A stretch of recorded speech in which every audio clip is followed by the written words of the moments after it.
In situations like the ones we've seen in St. Paul and elsewhere, police have two roles to play. They're meant to protect demonstrators, but they can also be a target. With me now is CBS News security consultant and former ATF executive Matt Horace. So, Matt, we've seen many protests and demonstrations in cities, and most of them have been largely peaceful. Now, though, as we just saw in Minnesota and heard from Anna, there has been violence. How much of a concern is it that tensions now could potentially escalate for these law enforcement officers who are trying to keep the peace? Well, I think around the country it is a concern with law enforcement chiefs and executives, but we also have to remember there's a distinction between peaceful protest and rioting.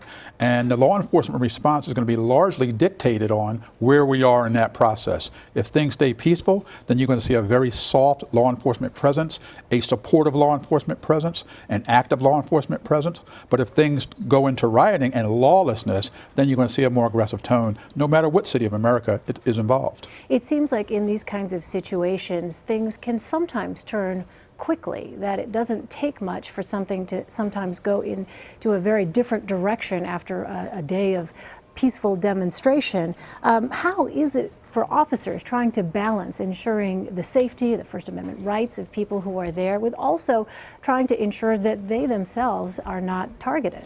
Well, I think the first thing to understand is we as law enforcement officers have a very right to go home in the evenings.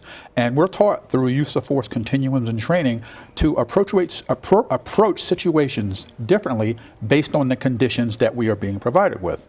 Now, with peaceful protest, supportive protest, no matter what the issue is, we're taught to be proactive but supportive.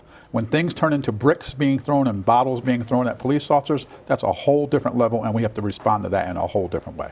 All right, I want to turn to Dallas, where CBS News' learned gunman Micah Johnson had been building an arsenal over the last 2 years, stockpiling guns and explosive elements. What does this tell us about the investigation? Well, it's very consistent behavior for people that have done these sort of acts in the past. He decided some time ago that he was unhappy enough to commit a violent act, and he's been working up towards that end.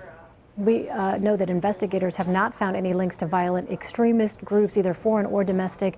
But do you see some kind of pattern here, any kind of pattern between this suspect's path to violence and other suspects from previous attacks? Well, you know, they're all motivated in a different way, and there are some pressure points in their lives that cause them, however sinister it is, to go out and commit these acts. But one thing and several things we see that are consistent: the stockpiling or the acquisition of firearms, the development of instruments of violence like IUDs and explosives, the hoarding of those materials, and then a plan. There's one thing to get the materials, it's another thing to carry out and execute that violent plan. So we've seen that in every case in recent history.